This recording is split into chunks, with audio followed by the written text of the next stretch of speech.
Buenos días a todos, hermanos y hermanas. Dios nos bendiga y vamos a comenzar en esta mañana las lecciones que nos van a ocupar en este segundo día de seminario, de conferencias en este lugar. Recuerden que todas nuestras lecciones están basadas allá en el libro de Esdras y en el libro de Nehemías, que nos relatan, hermanos, la historia del retorno del pueblo de Dios después de haber estado esclavos por 70 años en Babilonia. Y ahora la buena mano de Dios ha movido el corazón de los reyes paganos y de su pueblo para haber un despertar espiritual y que el pueblo pueda regresar y reconstruir primeramente la parte espiritual y después con Nehemías la parte también del muro y de la ciudad. Y en esta hemos estado estudiando lecciones que tienen que ver con la reconstrucción, con la edificación. Y en esta mañana vamos a ver un tema también bastante interesante e importante y que la iglesia del Señor en nuestros días debe tener en mente, que es mantener la adoración verdadera a nuestro Dios. Y lo vamos a ver en el ejemplo de Zorobabel, cuando vino con aquel primer grupo de judíos y el grupo de sacerdotes a restablecer la adoración a nuestro Dios en el lugar que él había determinado, en el lugar que él había puesto su corazón, que era la ciudad amada de Jerusalén de nuestro Dios, para encontrarse con su pueblo en aquel lugar. Así es que les animo que abramos nuestras Biblias allá en el libro de Esdras, por favor, en el libro de Esdras, y vamos a ver en el capítulo 3 y versículo 1 al versículo 6. Dice la escritura: cuando llegó el mes séptimo, estando los hijos de Israel ya establecidos en las ciudades, se juntó el pueblo como un solo hombre en Jerusalén. Entonces se levantaron Jesúa, hijo de Josadac, y sus hermanos los sacerdotes, y Zorobabel, hijo de Salatiel, y sus hermanos, y edificaron el altar de Dios, del Dios de Israel, para ofrecer sobre él holocaustos, como está escrito en la ley de Moisés, varón de Dios. Y colocaron el altar sobre su base, porque tenían miedo de los pueblos de la tierra, y ofrecieron sobre él holocaustos a Jehová, holocaustos por la mañana y por la tarde. Celebraron asimismo la fiesta solemne de los tabernáculos, como está escrito, y holocaustos cada día por orden conforme al rito, cada cosa en su día. Además de esto, el holocausto continuo, las lunas nuevas y todas las fiestas solemnes de Jehová y todo sacrificio espontáneo, toda ofrenda voluntaria a Jehová. Desde el primer día del mes séptimo comenzaron a ofrecer holocaustos a Jehová, pero los cimientos del templo de Jehová no se habían echado. Alguien dijo, hermanos, por ahí, de específico, aquel filósofo griego Aristóteles dijo que cuando se comienza bien, hermanos, ya se ha hecho la mitad. Cuando se comienza bien, ya se ha hecho la mitad. Y esta es una gran verdad, hermanos, pues cuando nosotros iniciamos correctamente cualquier actividad o cualquier tarea de nuestra vida, cuando comenzamos bien, aumentamos las posibilidades de sacar resultados correctos. Este principio también puede aplicar, hermanos, en los asuntos espirituales y que tienen que ver con la adoración a Dios y nuestra relación correcta con él. Recuerden que vimos que en Jeremías capítulo 29, versículo 10 y versículo 11, Dios prometió al pueblo que fue cautivo a Babilonia que un día, cuando se cumplieran los 70 años, Dios iba a despertar su buena palabra sobre ellos y los iba a hacer volver a aquel lugar de donde habían sido llevados.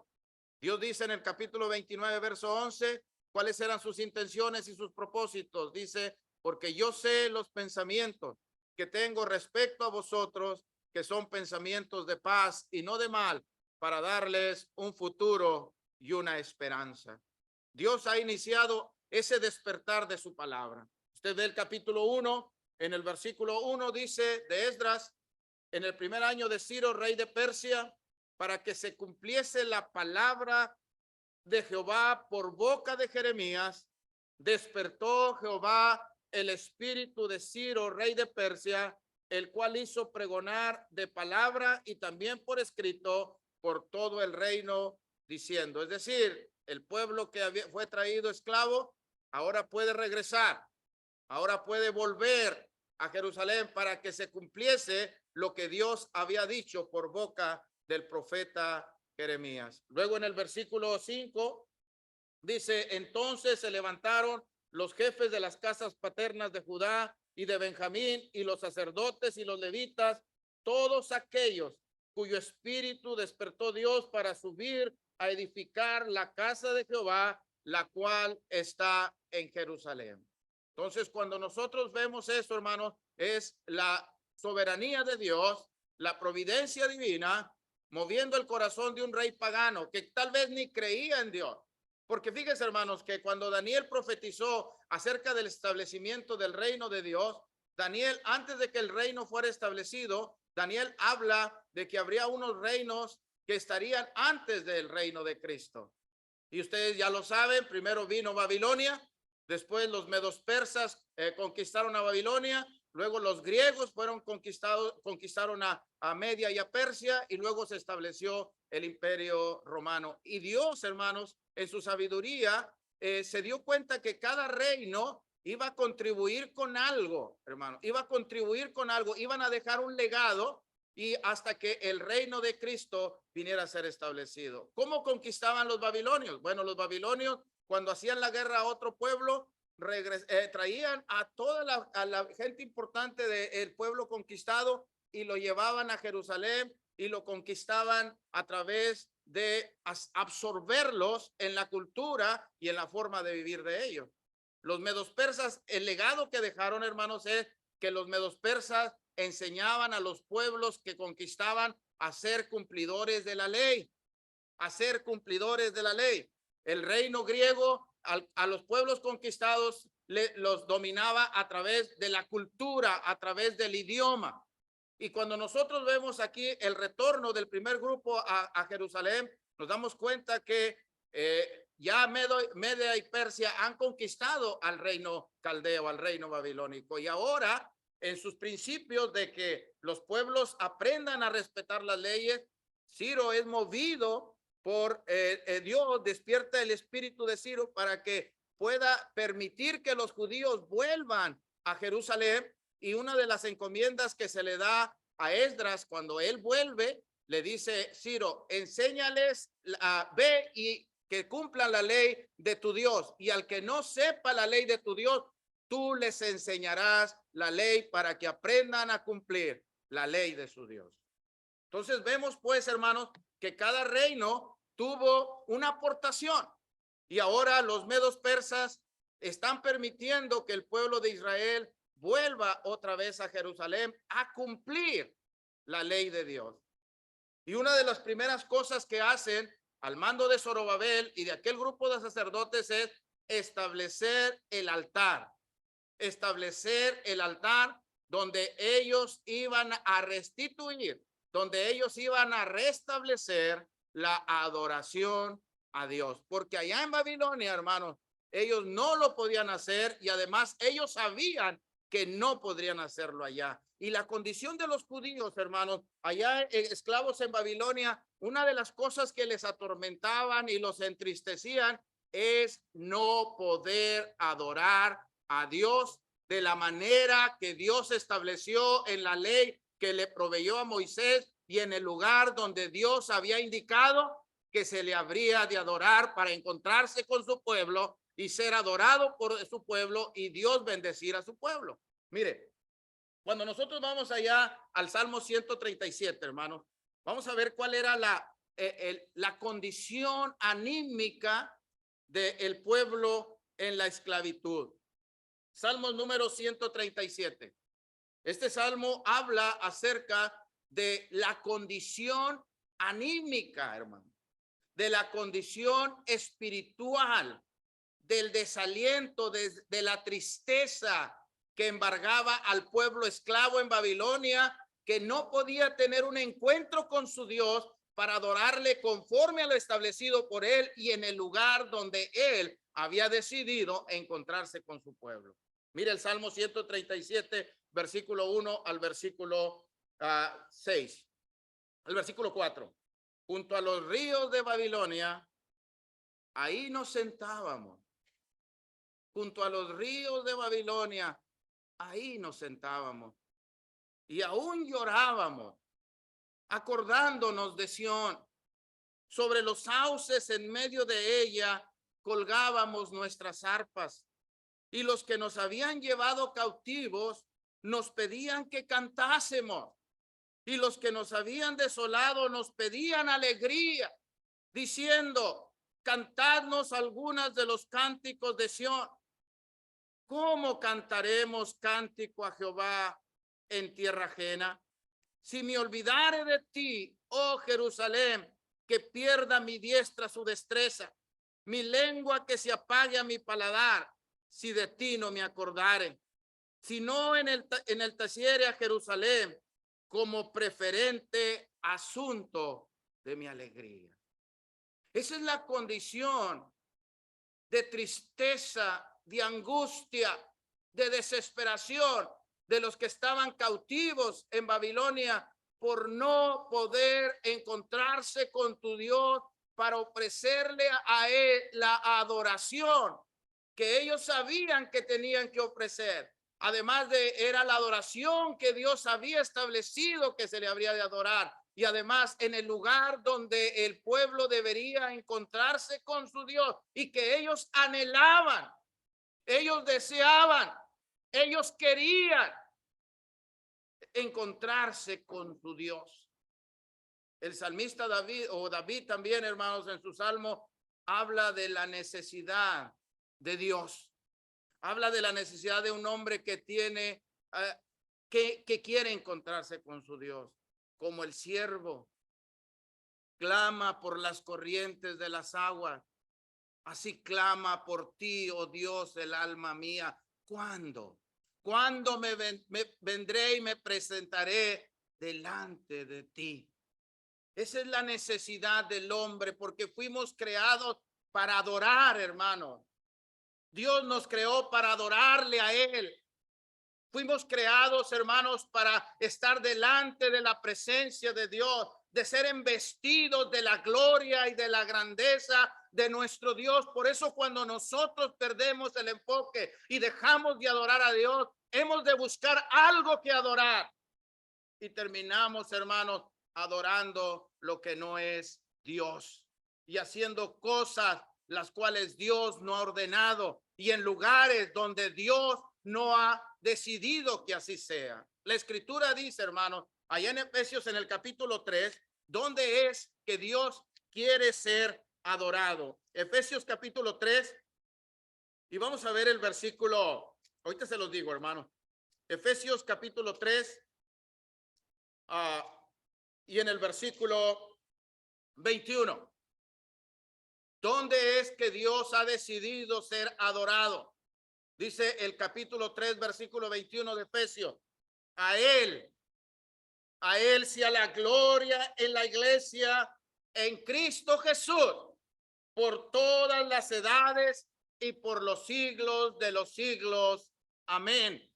Dios ha decidido que él va a ser adorado en la iglesia y por la iglesia, y que esa adoración será una adoración eterna. Ahora estamos adorando a Dios y estaremos en la eternidad adorando a Dios. Es decir, adorar a Dios es darle lo que él se merece, hermano. Adorar a Dios es darle a él lo que él se merece. Por eso cuando usted lee el Salmo número 96 en sus versículos 7, 8 y 9, dice: tributad a Jehová, oh hijos de los poderosos, oh familias de toda la tierra. Dad a Jehová la gloria y el poder. Dar a Jehová la honra debida a su nombre. Traed ofrendas y venid a sus atrios. Adorad a Jehová en la hermosura de la santidad, temer delante de él toda la tierra. Da, tributar.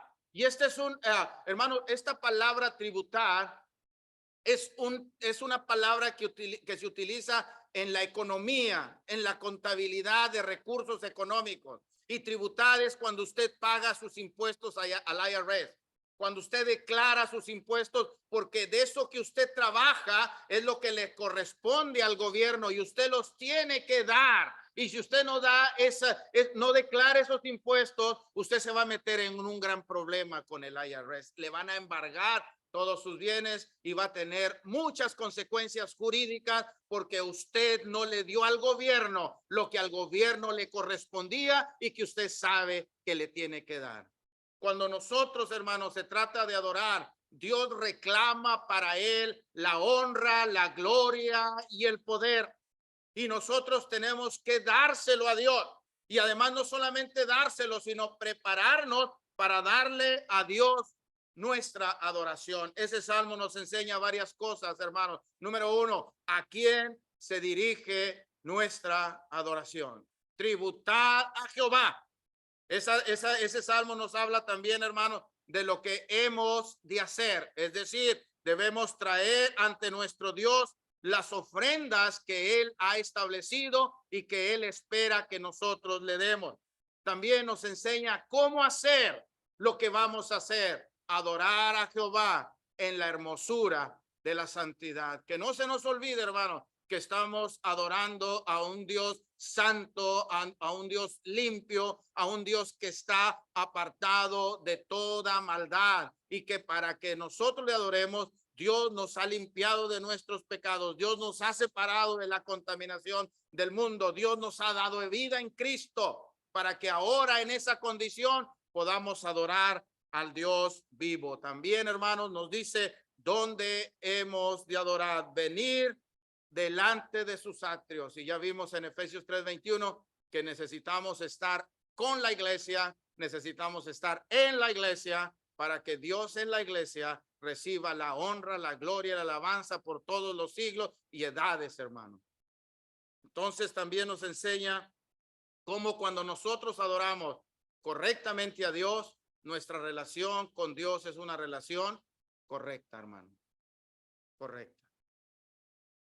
Ahora, tenemos que tener mucho cuidado, hermanos, y no quiero hablar ni de los asuntos de adoración, como el canto, la oración, la ofrenda, la predicación, hermanos, la celebración de la cena del Señor, sino yo quiero enfocarme en esto, hermanos, es en la actitud de nosotros, en nuestra actitud. ¿Qué fue lo que estaba haciendo el pueblo, hermanos, de Israel cuando volvió a la tierra que Dios les había dado y que ahora Dios estaba restaurando al pueblo allá? ¿Qué es lo que hicieron ellos cuando pusieron el lugar, el altar para adorar a Dios? Es muy significativo, hermanos, que era una adoración que se estaba estableciendo bajo los principios y preceptos de Dios. Mire, volvamos a Esdras capítulo 3 y es interesante que en el versículo 2 dice que edificaron el altar de Dios para ofrecer sobre él holocaustos, ¿cómo? Como está escrito en la ley de Moisés, varón de Dios. Verso 4. Celebraron asimismo la fiesta solemne de los tabernáculos, como está escrito. Cada día por orden y conforme al rito, cada cosa en su día. Es decir, no solamente, hermanos, se hizo conforme a lo establecido por la ley, sino también, hermanos, se hizo conforme a lo que la ley producía en los hombres, es decir, con orden y decencia, hermano. El apóstol Pablo, cuando escribe, ¿se acuerdan ustedes en el capítulo 14 de Primera de Corintios? Pablo está tratando de arreglar una iglesia que es una iglesia desordenada.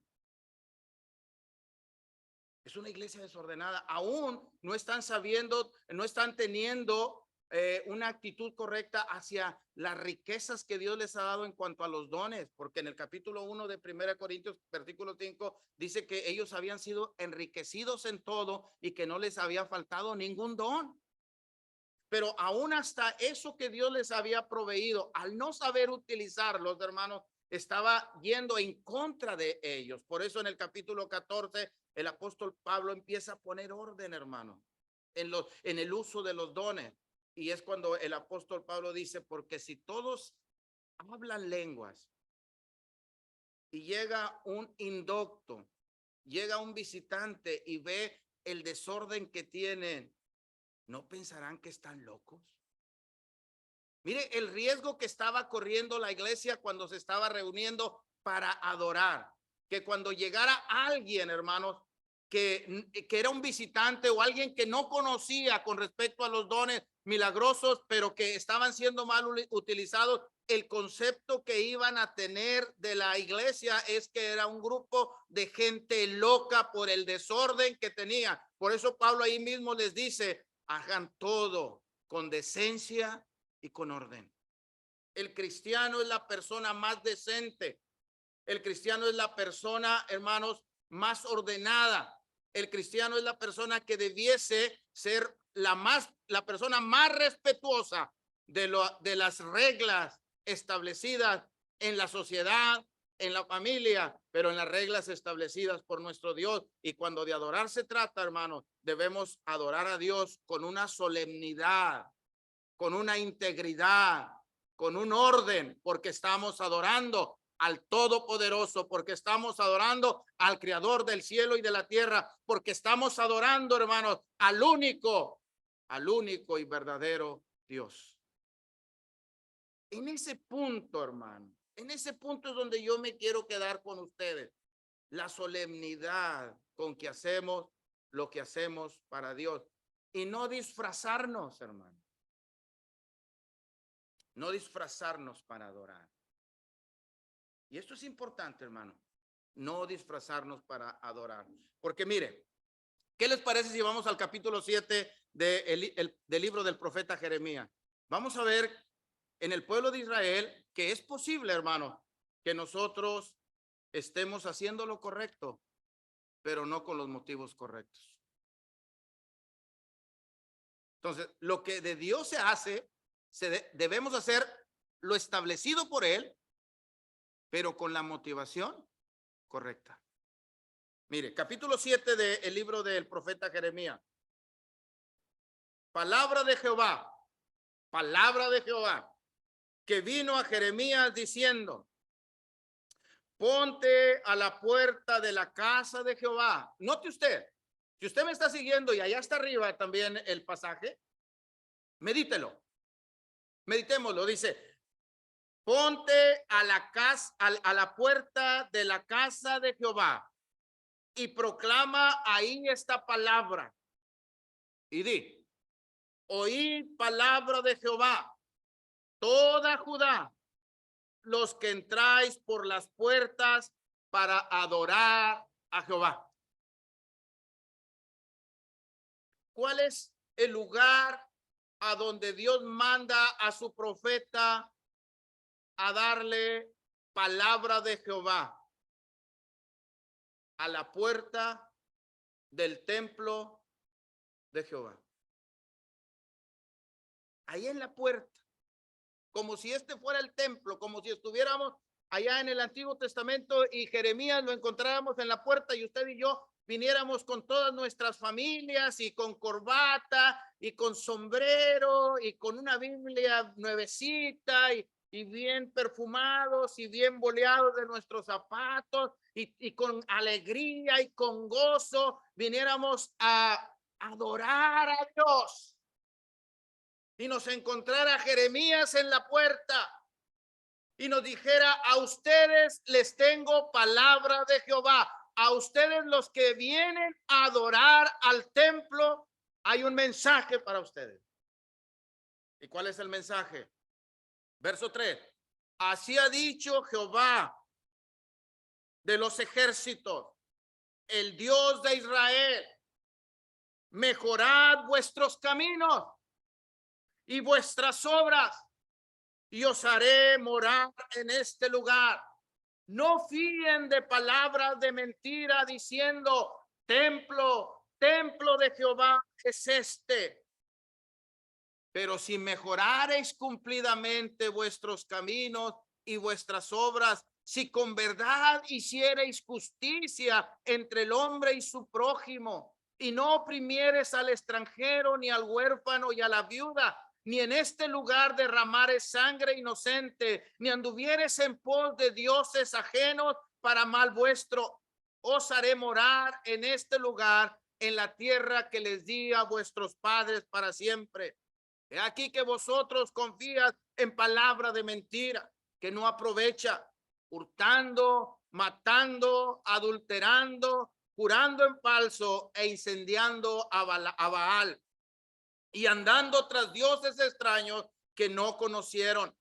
Vendréis y os pondréis delante de mí en esta casa sobre la cual es invocado mi nombre, y diréis, librados somos para seguir haciendo todas estas abominaciones. Es cueva de ladrones delante de vuestros ojos esta casa sobre la cual es invocado mi nombre. He aquí que también yo lo veo, dice Jehová. Duras palabras, hermano. Duras palabras a los que venían a adorar, a los que se habían preparado, pero que se habían preparado por fuera,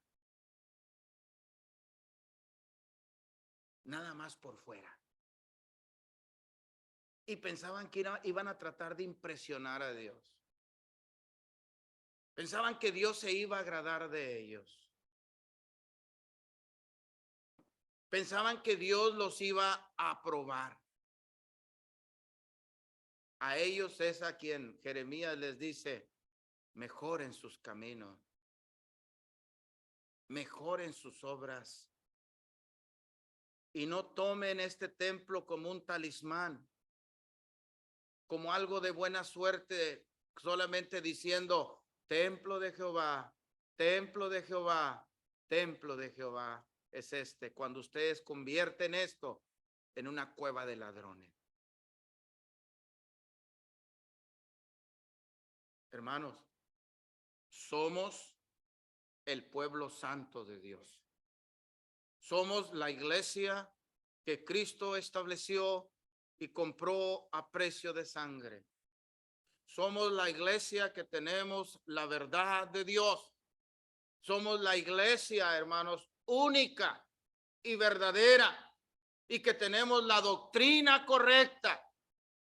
Pero esa doctrina correcta, esa sana doctrina a la cual siempre invocamos para diferenciarnos de los demás grupos religiosos o de los otros grupos religiosos que no tienen nada que ver con Dios, esa sana doctrina,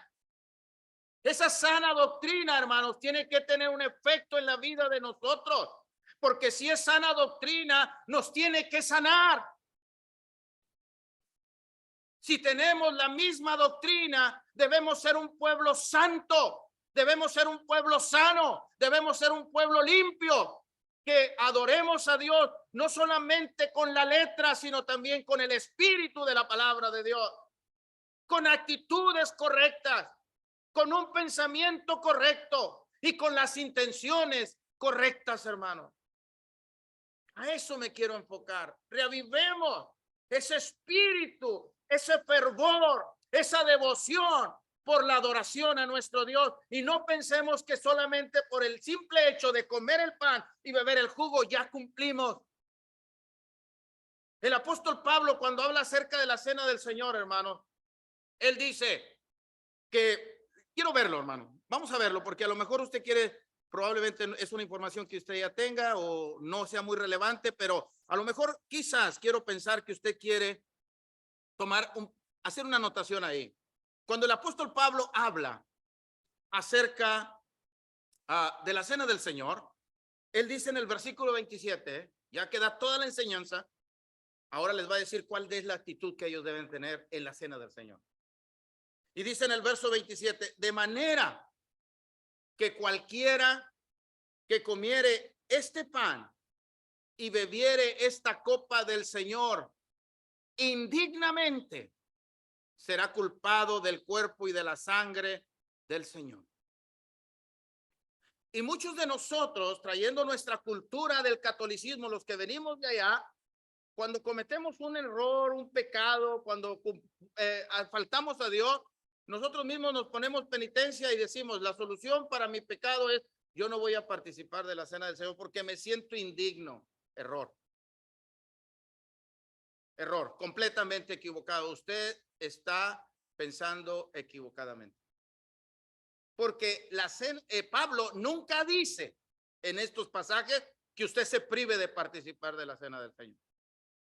Lo que Pablo sí dice es, analízate. Piensa lo que estás haciendo, porque no es un ejercicio físico cuando tú estás adorando a Dios, recordando el sacrificio de Cristo, sino es un ejercicio espiritual. Tiene que haber una introspección en ti. Cuando nosotros participamos de la cena del Señor, hermanos, tenemos que hacer una introspección, es decir, mirar adentro de nosotros si realmente estamos celebrando la cena del Señor como es digno. Y esto, hermanos, no es un adjetivo. Cuando dice del Señor indignamente, no es un adjetivo, sino este es un adverbio. Y los que saben, hermanos, de gramática, dicen que un adverbio es lo que identifica o lo que declara es cómo se hacen las cosas. No es la capacidad o la actitud del que lo hace, sino cómo la persona está haciendo lo que está haciendo. Y el apóstol Pablo dice que cuando nosotros participamos de la cena del Señor indignamente, no es porque hemos cometido un pecado, no es porque hemos faltado a Dios. Yo participo de la cena indignamente y voy a llevar mi castigo sobre eso cuando yo no discierno, cuando yo no entiendo, cuando a mí no me impacta, cuando a mí no me impresiona, cuando a mí no me afecta hacer un cambio por lo que estoy haciendo, recordando el sacrificio de mi Señor, siendo inocente, que murió para darme salvación y vida eterna, y que yo necesito andar como es digno del Señor. Eso es lo que Pablo está diciendo. Por eso dice el versículo 28, por tanto, pruébese cada uno a sí mismo. Y no, hermano, y no dice, si te analizaste y reprobaste, no dice, no coma. Dice, por tanto, pruébese cada uno a sí mismo y coma. Y coma así del pan y beba de la copa, porque el que come y vive y bebe indignamente sin entender el cuerpo del Señor, juicio come y bebe para sí. Es importante que la próxima vez que usted y yo vengamos a adorar a Dios, no hagamos lo que el pueblo de Israel, que nos disfracemos, hermanos, para venir a adorar a Dios y pretender que podemos impresionar y engañar a Dios. Recuerde que Dios no puede ser burlado. Lo que el hombre siembra, eso va a levantar. Ahora, si usted se fija ahí, hermanos, cuando usted y yo no participamos dignamente, es decir, entendiendo lo que estamos haciendo, mire la consecuencia. Verso 30, por lo cual hay muchos enfermos y debilitados y otros ya se murieron.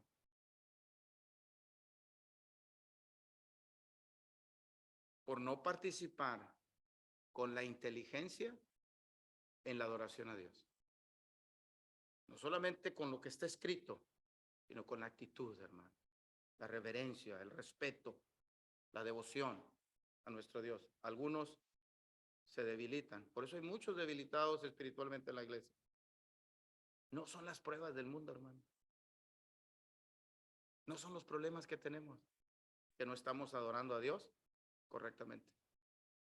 Otros no solamente están débiles, hay muchos que están enfermos y otros ya se murieron. Por eso necesitamos, hermanos, tener mucho cuidado con la adoración a nuestro Dios. Porque, hermanos, muchas veces Satanás ha atentado contra la adoración, desviando al hombre de una verdadera adoración. Mire, usted sabe Levíticos 10, ¿verdad que sí? Cuando Nadab y Abiud ofrecieron a Dios fuego extraño. ¿Cuál fue el resultado de ofrecer fuego extraño?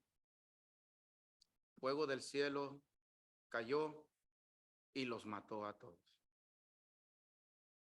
¿Ve qué grave, hermanos, es ofrecerle a Dios algo que no está autorizado por Él? Pero también, hermanos, cuando nosotros tenemos una capacidad creativa y tratamos de impresionar a Dios estableciendo cosas que Él no quiso que sucedieran. Muchas iglesias de Cristo, hermanos, se han apartado del camino de Dios porque han creído que son más creativos que Dios.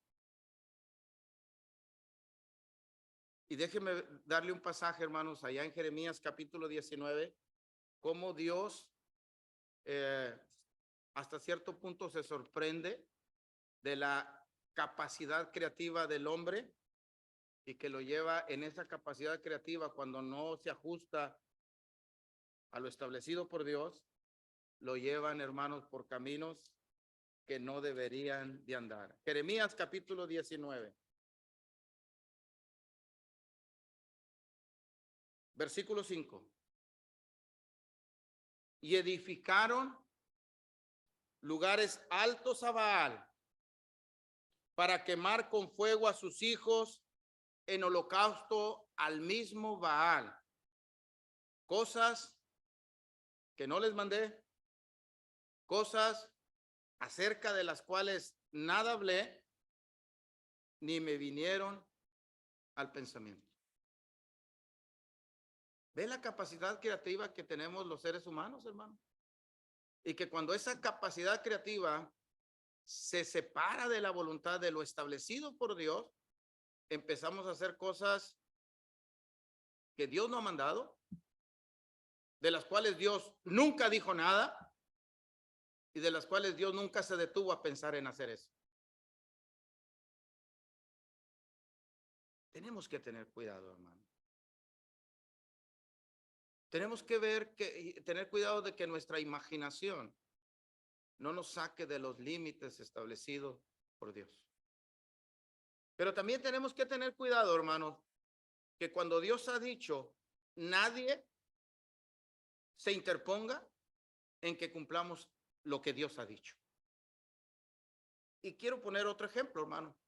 Allá en el libro de Éxodo, capítulo 5, Éxodo capítulo 5, no permita que nadie se interponga entre usted y Dios cuando de adorarle a Él se trata. Capítulo 5 de el libro de Éxodo, en el versículo 1 al versículo 3. Después Moisés y Aarón entraron a la presencia de Faraón y dijeron, Jehová, el Dios de Israel, dice así. Jehová, el Dios de Israel, dice así. Deja ir a mi pueblo a celebrarme fiesta en el desierto.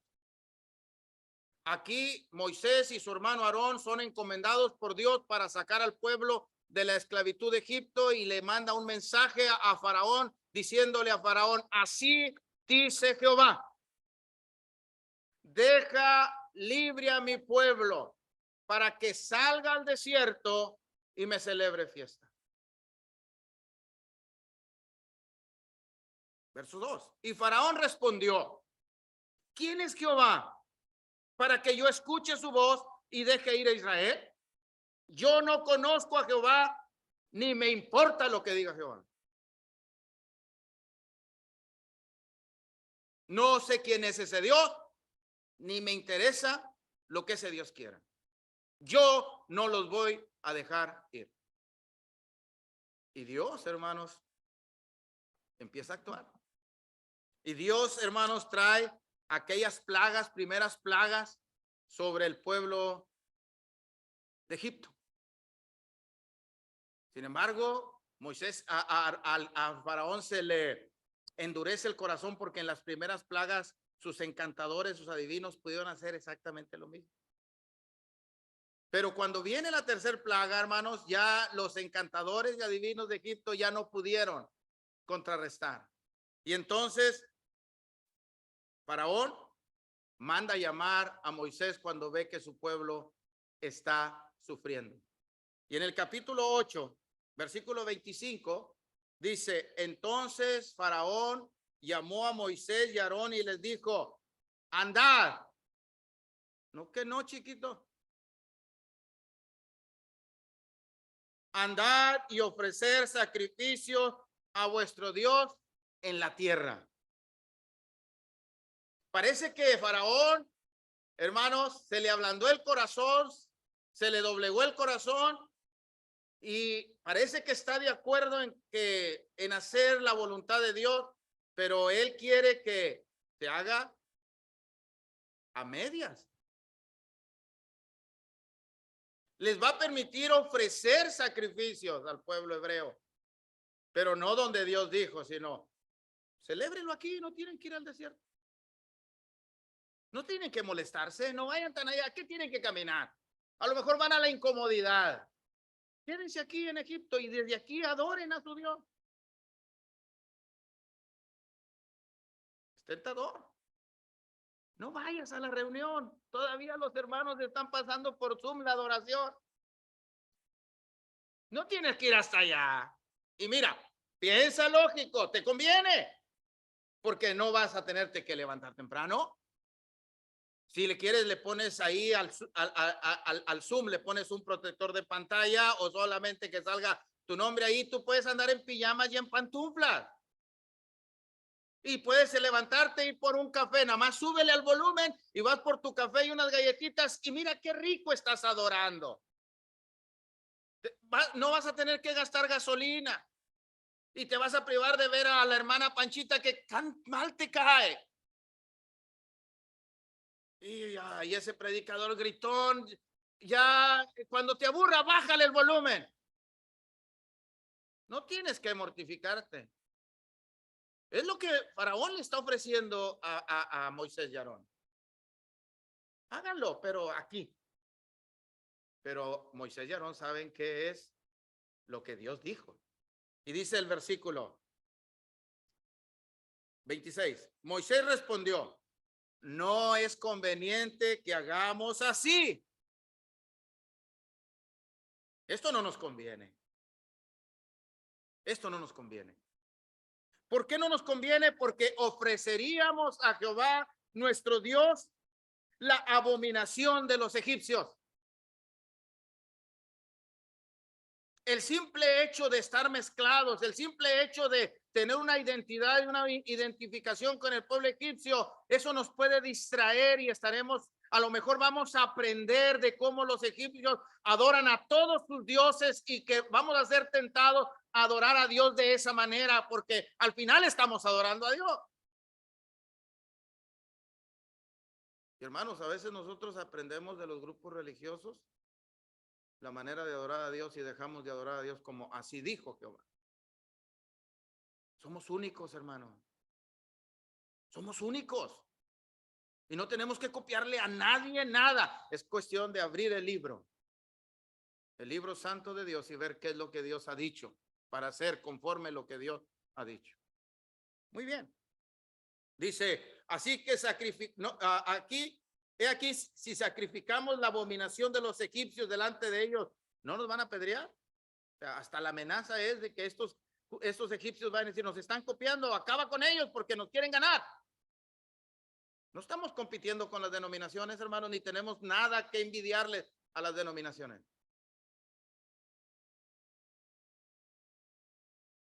Verso 27, camino de 3 días iremos por el desierto y ofreceremos sacrificios a Jehová nuestro Dios como él nos dirá. Una adoración cómoda, hermanos, a veces es engañosa. No busque su comodidad. No busque su complacencia. A quien queremos complacer es a Dios. Y si es en el desierto, que sea en el desierto. como que Faraón está cediendo, hermanos, pero lo que Faraón está pretendiendo no es hacer la voluntad de Dios, porque él ni conoce a Dios ni tiene la intención de obedecer a Dios. Él lo que está tratando es de establecer su propia voluntad. En el verso que sigue, dijo Faraón: yo los dejaré ir para que ofrezcan sacrificios a Jehová vuestro Dios en el desierto. Como que medio está entendiendo.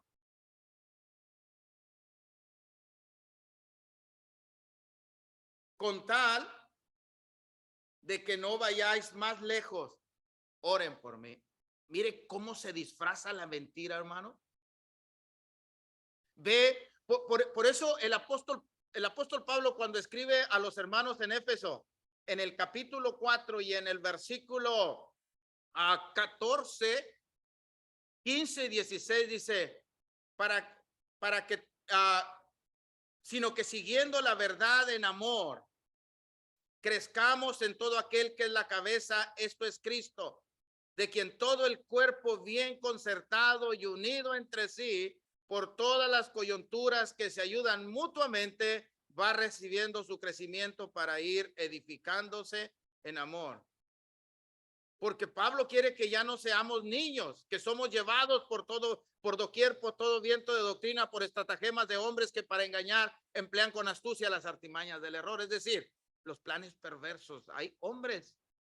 Oí una vez un hermano que decía que las hachas más afiladas, hermano, están en contra de las enseñanzas de Dios. Usted sabe que hay hombres perversos haciendo planes perversos para desvirtuarnos a nosotros de nuestra atención y de nuestra verdadera adoración a Dios. Faraón es uno de ellos. Ok, vayan al desierto, adoren, pero solamente no vayan muy lejos. Y además, oren por mí.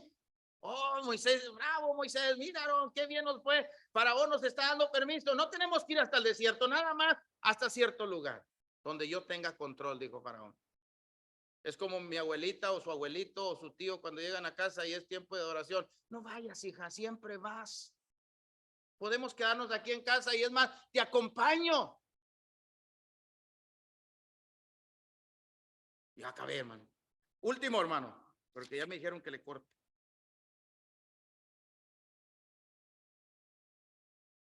Capítulo 10, verso 24. Entonces Faraón hizo llamar a Moisés y dijo: id a servir a Jehová, solamente quédense vuestras ovejas y vuestras vacas y vayan también vuestros niños con vosotros. Ahora vayan, pero dejen sus pertenencias aquí. Y a Aarón le dijeron, Moisés, no, porque vamos a ir al desierto y no sabemos qué es lo que Dios nos va a pedir y necesitamos ir preparados para adorarle a Dios.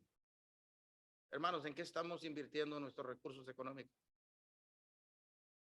Queremos ofrecerle a Dios nuestro corazón, pero cuando Dios nos pide nuestros recursos económicos para adorarle y para glorificarle y para engrandecer su nombre, ¿qué estamos haciendo con ellos?